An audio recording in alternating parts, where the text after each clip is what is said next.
urakoze tutafashe umwanya munini.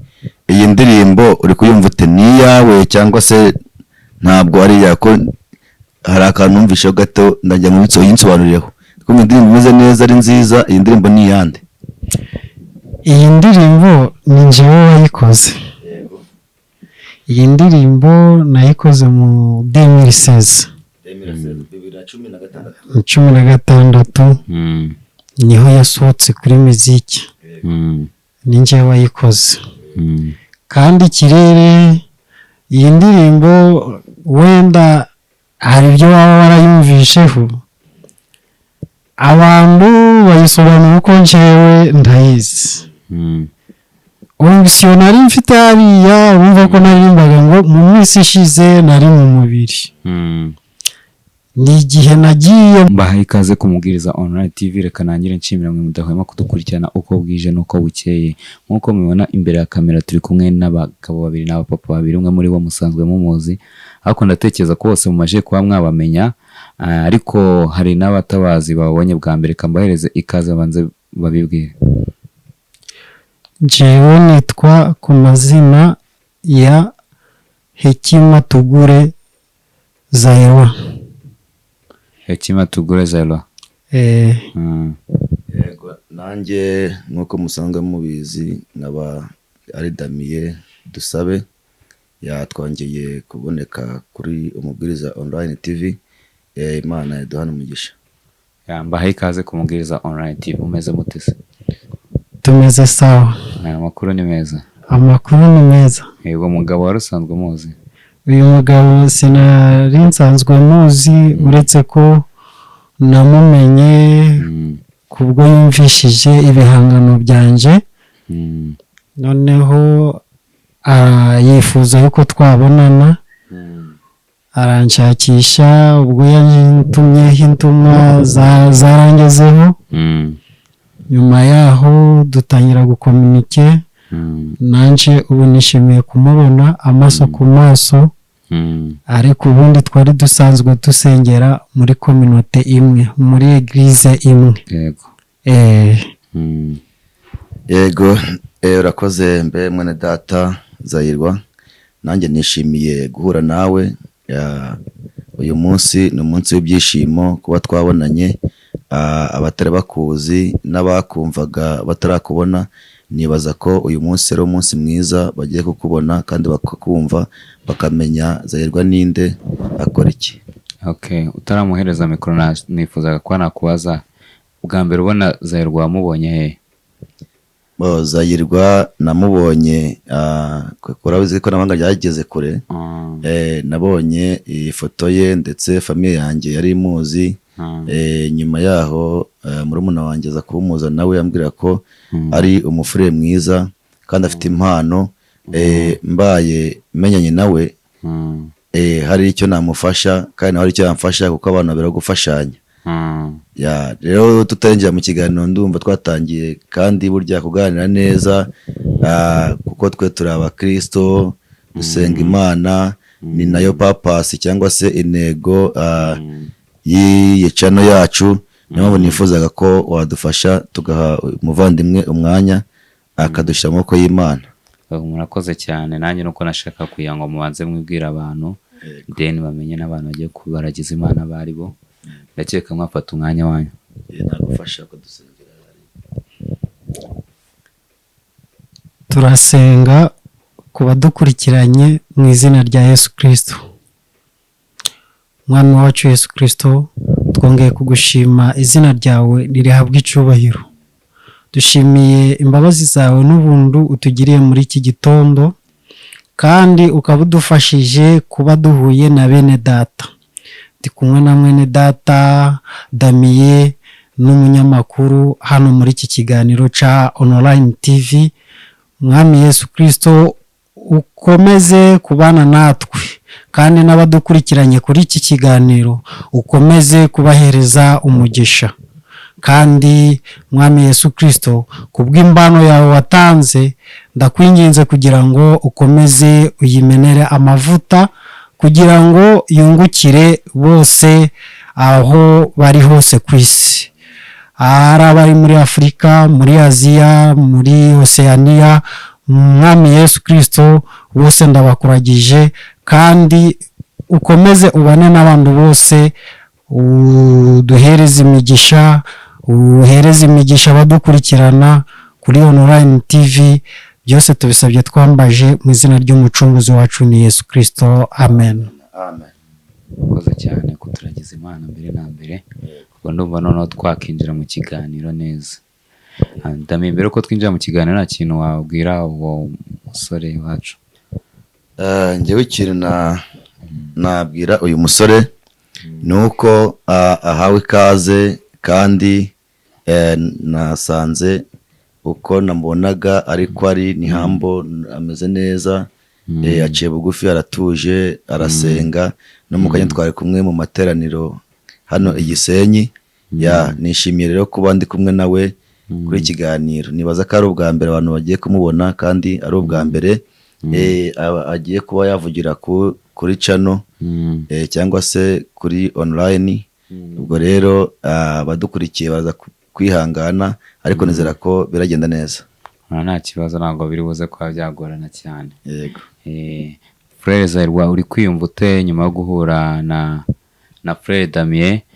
Nyuma yo kuba wahura nawe, mbere yo kuvuga uburyo wiyumvamo, uraza no kuba wadusangiza muri kimwe mu bihangano byawe? Kuba ndi kumwe maze kubonana na Frere Damien, ubundi byanshimishije.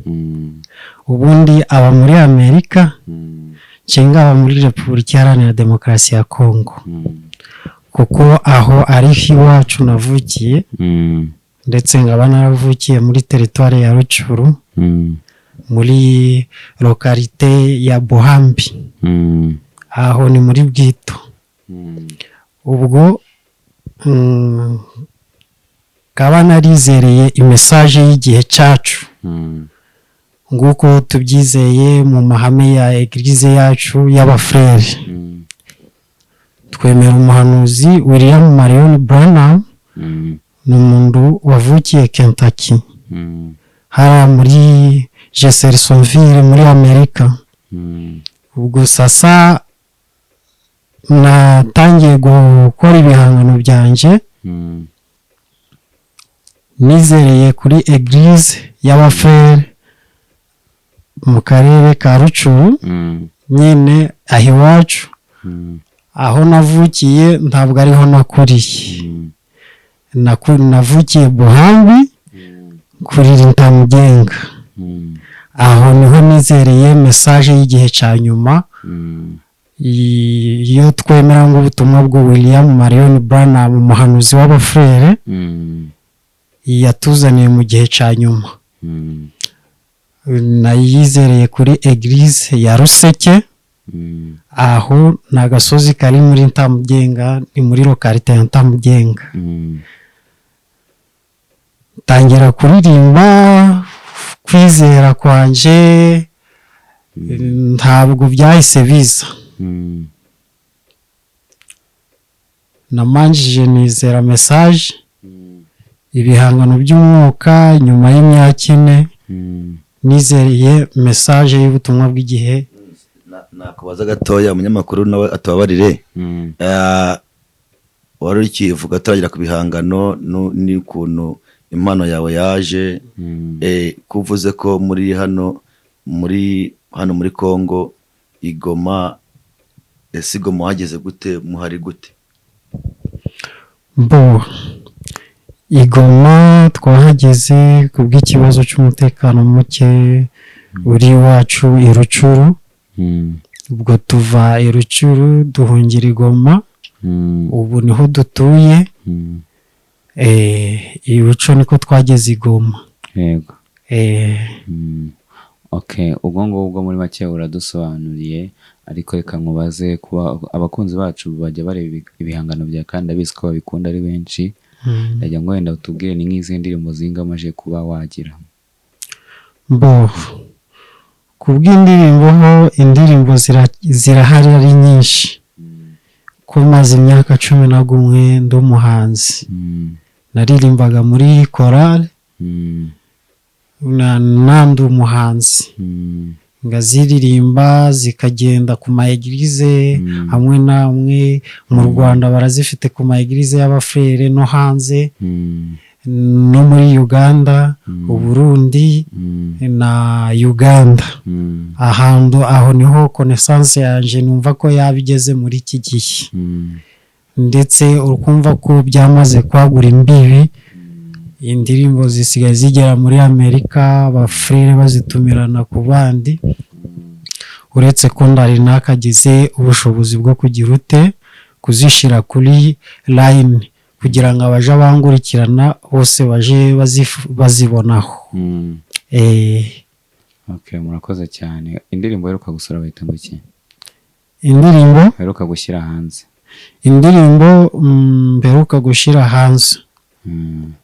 Hari indirimbo zitaragasohoka ariko mu ndirimbo nashize hanze ni zimwe mu zo bari bamenyereye.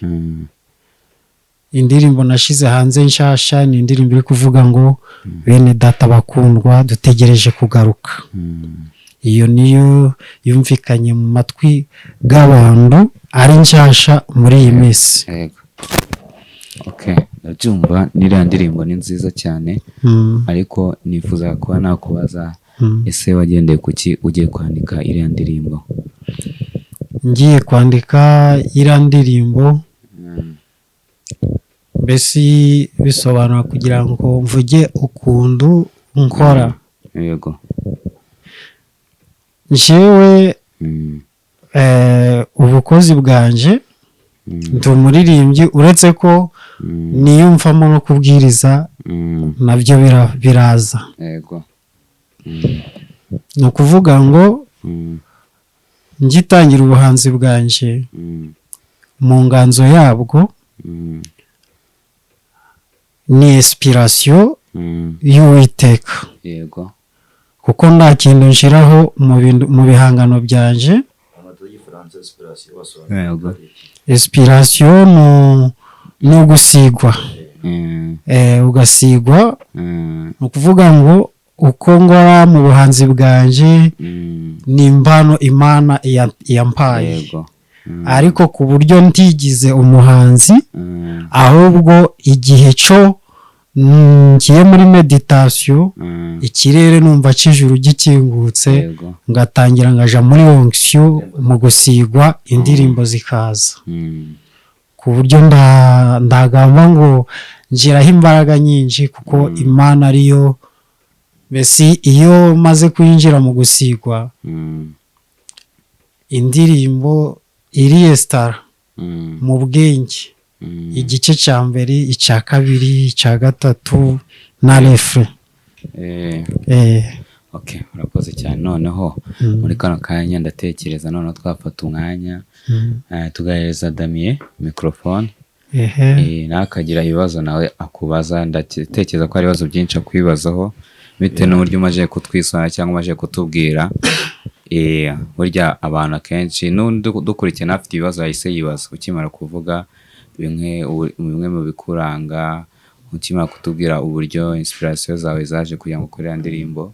Uyu mwanya noneho Adamina agire ikibazo cyangwa se ibibazo kubaza ahagarariye bagenzi bacu bari kudukurikirana akaba ari n'abakunzi b'Umubwiriza Online TV, yongerana ahagarara abafrere bose muri rusange basanzwe bumva ibihangano byawe bakabura amahirwe kuba bakwegera ngo bakuganize ngo bagire ibibazo bakubaza. Ko birashoboka ko umuntu ashobora kuba arabonye nk'igihangano cyawe kuri online ariko akaba adafite nimero zawe, akaba adafite uburyo bwo kukuvugisha, ukaba ari n'umuntu ushobora kuba wigisha cyangwa afite ibintu byinshi agukuraho bitewe n'ibihangano byawe. Muri kano kanya rero reka meze umwanya Damien nawe nyine aharanire kujya mu mwanya w'abo bantu bose, ubwo atekereza ibibazo bakagombye kuba bibaza byose abikubaze, nangiza nawe ndaza kuguhereza microphone ugira ibibazo umumbariza.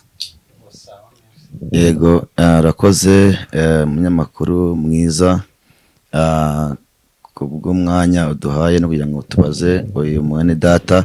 Icya mbere ni uko nongeye kukwakira nk'ikaze vuga ngo ndakwishimiye uko umwanya twamaranye nakunezerewe numva ndishimye ubwo uburyo twamenyanye nyine indirimbo zawe narazumvishe numva ziranejeje, numva ndishimye. Abantu bakayambaza ati se izi ndirimbo umuntu zirimba ninde ko twumva gushaka kurimba nka Deo Misiri yawe ari murumuna we, izi ndirimbo ni zande? Nkagereza kubasobanurira bakabona amafoto yawe ku ndirimbo, bati indirimbo ni nziza kabisa, uyu musore cyangwa se n'umugabo afite impano kabisa, akomerezaho, indirimbo zimeze neza. None ikintu nakubaza cya mbere, nubwo kangahe waba ugiye ku itangazamakuru cyangwa se kuri online nyine kuba wavugiraho ikiganiro? Ubu ni bwo bwa mbere. Uri kwiyumva ute kumva uri imbere y'umunyamakuru n'itangazamakuru uri gukoresha interview ku bijyanye n'ubuzima bwawe? Ndi kwiyumva neza, kuko ubundi iyo Imana iguhaye iba yaguhaye.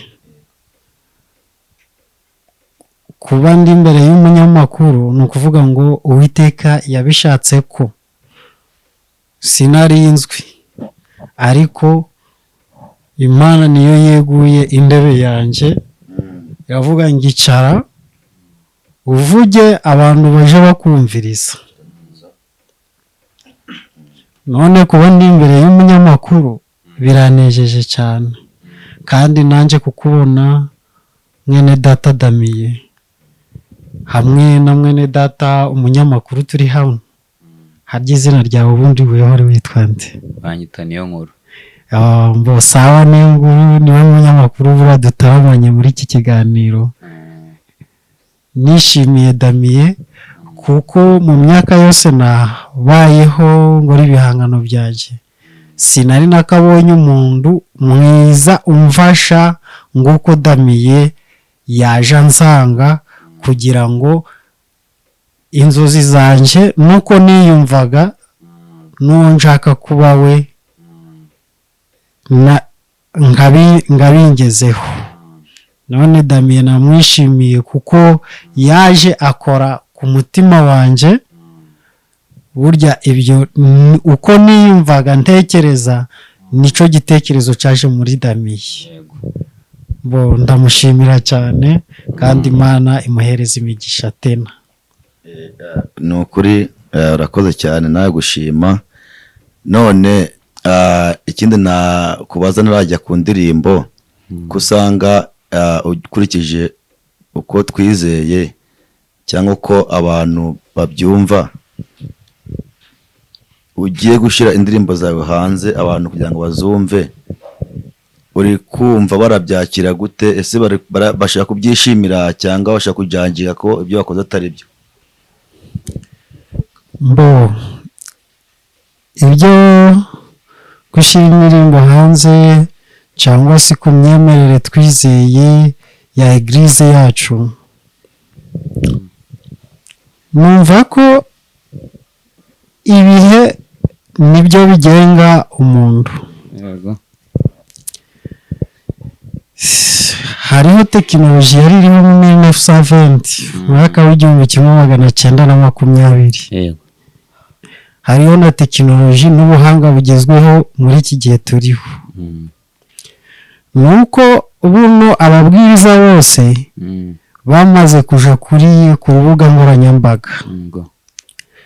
Aho mbere pasiteri yabwirizaga ama eglise azunguruka akabwiriza ngo mu karere kamwe, ariko buno kubwo ikoranabuhanga ryatwegereje isi hafi yacu, ndetse twabonye ari ibintu byiza. Kubwo pasiteri yabwirizaga mu karere kamwe, ariko buno akaba yashobora gutanga message akayibwiriza abantu batuye ku isi hose. Ikibazo sasa ku bantu bagomba kwibaza ngo kubera iki yashize ibihangano hanze. Burya Imana iyo itanze impano yabivuze muri Matayo ngo ndaho ucana itabaza ngo aritwikize igitebo. Ni imyumvire baba bafite, ariko nk'uko njewe Imana yambamagaye ikambereza impano, yego iyo mpano si yanje gusa, ahubwo Imana yambaye kuba guca bugufi ngakorera abandi. yego Uburyo ibyo nkora byubaka bene data na bashiki bacu bose badukurikiranye ku isi hose. yego Niba ari n'uwagira n'imyiyumviro mibi, yazagera igihe cyo Uwiteka amusobanuriye nawe akaza kumva yuko ibyo nakoze bikwiriye. yego tukiri aho ndabyumva. Ubundi indirimbo ngiye nkurikije ukuntu nzumva nk'uko bivuze ngo uri umukozi wiyumvamo Imana yo kubwiriza. Hari abantu bibaza ngo kubwiriza gusa ni uguhagarara ku shere cyangwa ku mimbara cyangwa uhagarara imbere y'abakristo ukabwiriza, ariko biravuga ngo ibikorwa byawe biravuga aho uri hose ugomba kuba usa nk'ubwiriza. Kandi mu indirimbo ubwazo ni ibibwiriza, kuko ni rya jambo muba mwafashe yabwiriza. None pasiteri niba ajya kubwiriza online, indirimbo zitajya online, ko ubona n'abantu ubu ngubu umwanya kugira ngo bakurikire ijambo ry'Imana cyangwa indi usanga bari ku ndirimbo, ariko bya bindi usanga bitanahuye n'ijambo, ugasanga ibyo abantu benshi bahanze umutima. None abo bantu rero ni ikintu nshaka kugira ngo mbabwire ko burya indirimbo ari bimwe mu bintu bidufasha gukora umurimo w'Imana nk'ivugabutumwa. Abantu batabasobanukira bavuze wenda nk'Imana kubwiriza, ni ukuvuga ngo kuririmba ni ukubwiriza. Indirimbo zaje kuvuga ubutumwa. Barashaka kugira ngo nkubaze iyi ndirimbo tutarasubiza umwanya umunyamakuru kugira ngo atubaze wenda n'ubuzi n'umwanya tugezeho wenda iyi ndirimbo nagira ngo tuyumve, nyikubaza akantu gato.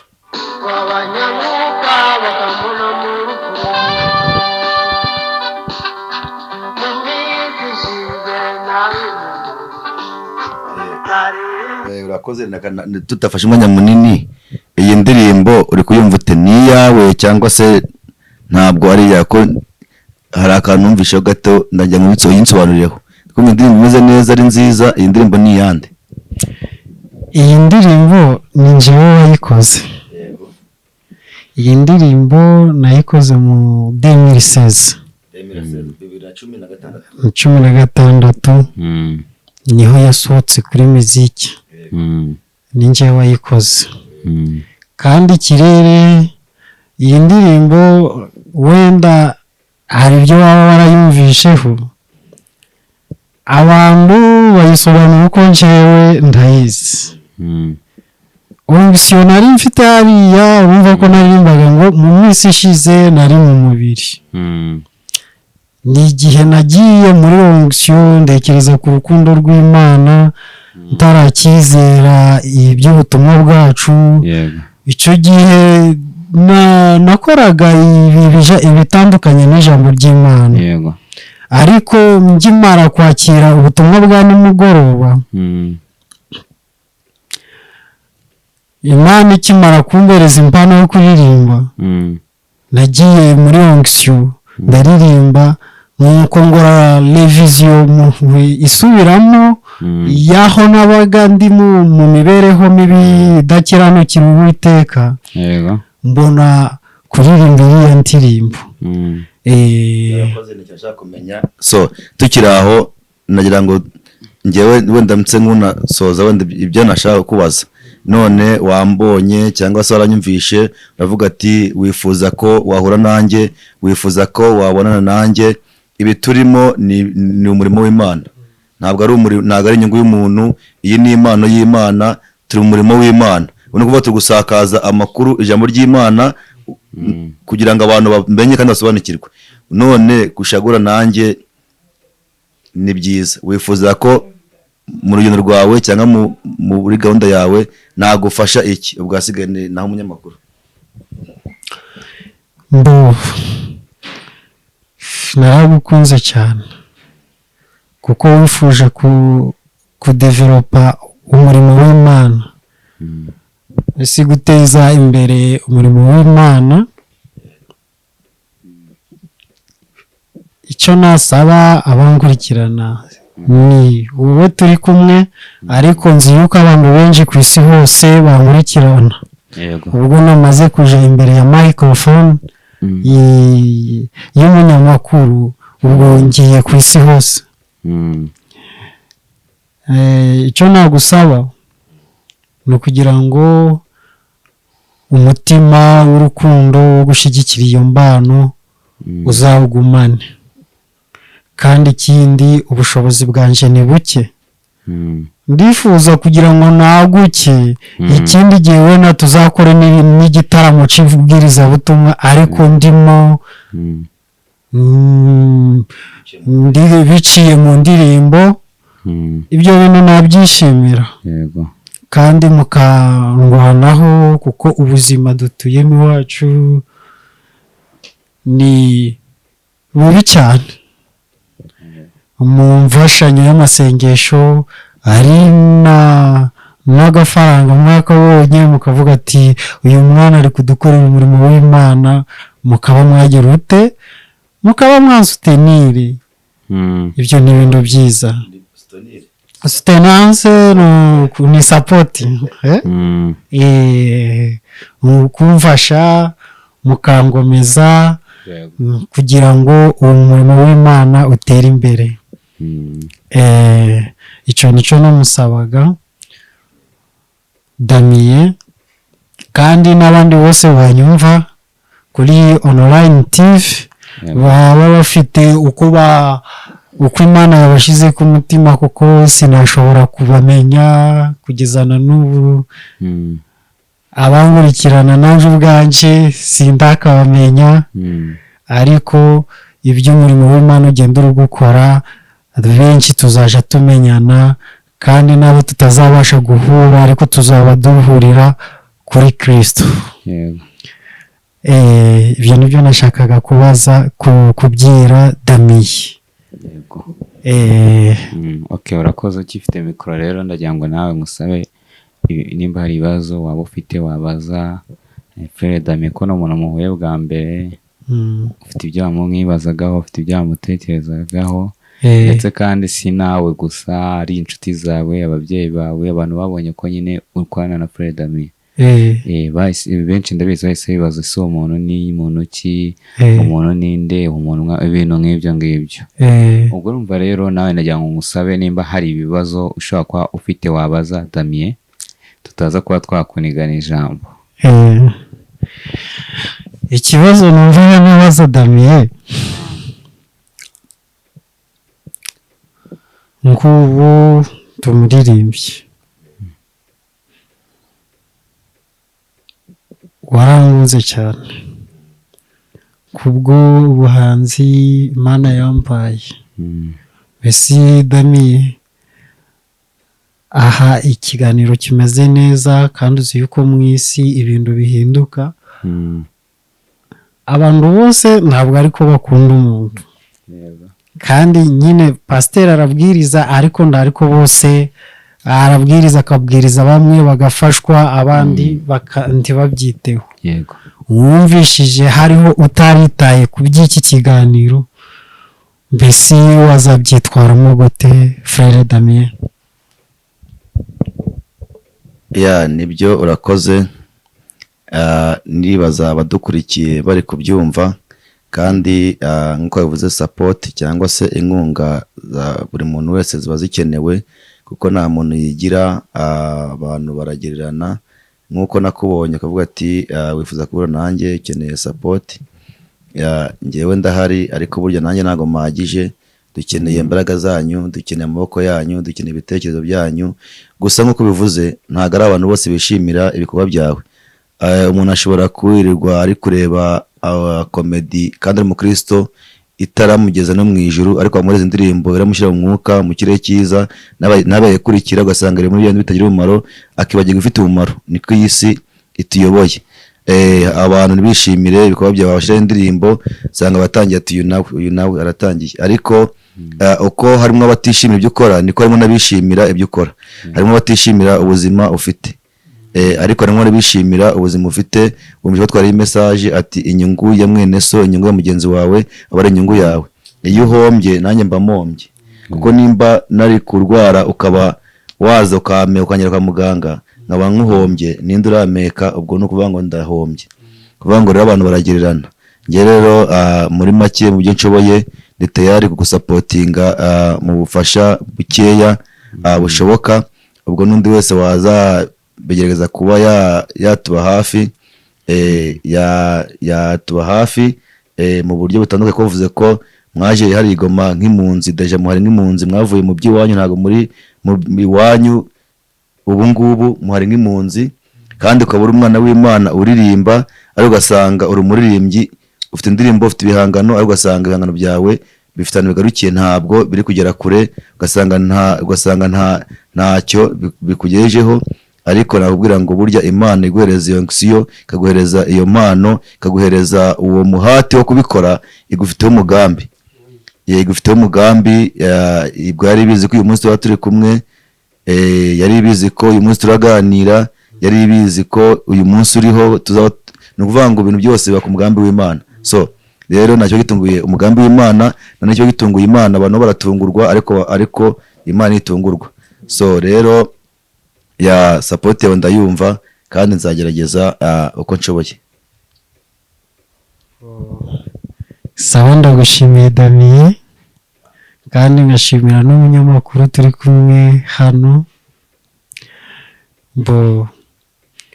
Gushimiye cyane, Imana iguhereza umugisha. N'undi wese utekereza kuntera inkunga, Imana imuhereza imigisha, kandi n'abatari bakabyiyumvamo, Imana ikomeze ibahereza imigisha. Nuko dufatanye urugendo n'urugamba rwo kugira ngo dushire umurimo w'Imana ahagaragara, kandi ubashe kunogera ku bantu bose bazagenda bawukurikirana hirya no hino ku isi. Ibyo nibyo nashimiraga Frere Damien, kandi nicyo kibazo nari nashakaho, ikibazo nyine namubajije wacumvishe. Nanjye ngumva ndanezerewe cyane, ko nkunda kuririmba. Iyo mbona ibintu byanjye bigiye gufasha abantu, iyo ndirimba ibihangano bya na hanze ntibyumvikane, ntabwo nari kwishima, kuko burya Imana itanze impano ibishaka kugira ngo ifashe abantu. Abantu ni ab'Imana, kandi nanjye ndi uw'Imana. Musawa, icyo nicyo nshimiraho Frere Damien. Murakoze cyane. Reka nanashimire abakunzi bacu Ubwiriza Online TV. Ndakeka ko kino kiganiro nyuma kukibona cyubashimishe, kandi n'ibintu bitunguranye, kuko ni benshi nyine bajyaga bakubona nk'uko nahoze mbikubwira. Nanjye ndimo bakifuza kukubona amaso ku maso, bakifuza kukubona urimo urabaganiriza, ufite ikiganiro nakuri kubabwira. Ubwo ngubwo rero ndakeka bose basubijwe. Ndakeka none nk'uko bimeze, nk'uko twatangiranye n'isengesho, twasozanya n'isengesho, ndetse tukanashimira abakunzi b'Ubwiriza Online TV. Ndi kubyumva uko twatangiye n'isengesho. Frere Damien nawe yadushyira mu maboko y'Uwiteka. Murakoze cyane. Twaganiraga ikiganiro cyiza kidufasha, kandi kikanubaka umurimo w'Imana. Iyo twari kumwe ni Frere Zahirwa, nanjye nkaba Frere Damien. Nkambashimiye ubufatanye bwanyu n'inkunga n'ibitekerezo no kudukurikira. Imana ibamugisha. Reka rero dusenge kugira ngo ikiganiro kizabagirire akamaro. Turagushimiye kandi tugumbaje Yesu Kristo, Umwami ukiranuka amanusha byose. Uri Imana nyamana, nta bibaho utabizi, ntago utungurwa. Niyo mpamvu tugushimira kandi tukaguhimbariza ko ugira neza. mwami tugushimiye ko wamuje n'uyu mwene data Zahirwa ndetse ukemera kuturinda mu bihe bikomeye kutugeza muri aka gace tukaba turi hano i Gisenyi. Mwami ndagushimiye kuko wabanye natwe ukaturinda muri byose, ukaturinda ikibi n'igisa nacyo, ukaduha umugisha nabo twasanze, izina ryawe nabwo icyubahiro. Mwami twari turi kuri iki kiganiro turi kuri channel umubwiriza Online TV. Mwami ntabwo turiho kubw'impamvu runaka, turi kubw'impamvu yo kwamaza ubutumwa bwiza. Ngaho mwami ukubizi ko indirimbo zajyanaga n'abaririmbyi, abaririmbyi bakagenda n'abarewi, mwami ndakugira ngo izi ndirimbo uzagure mwami zizafashe abazazumva, ndetse n'ibiganiro tuganira hano mwami bizafashe abazabyumva n'abadukurikiye bose mwami uzaduhane umugisha. Waravuze ngo nimugende mu mahanga yose muvuge ubutumwa bwiza, mwamaze ubutumwa bwiza ababyumva bakizwe. Mwami emera iri jambo riri kwamazwa mu mahanga yose rikize abazaryumva. Natwe tugire neza, komeza utugire neza, umugisha abadukurikiye, umugisha umunyamakuru, umugisha muri data Zahirwa, komeze umwagure impano ye uyagure kandi umwongerere umarize byinshi, kandi ukomeze umurinde umushoze gukomeza guhagarara mu byizerwa, ndetse mwami abo mu Kristo w'intangarugero abandi bakuraho imbuto nziza. Tubyambaje twinginze katwize kubyumvishe kandi ko bidukorera, ni mu izina ry'Umwami wacu Yesu Kristo, amen.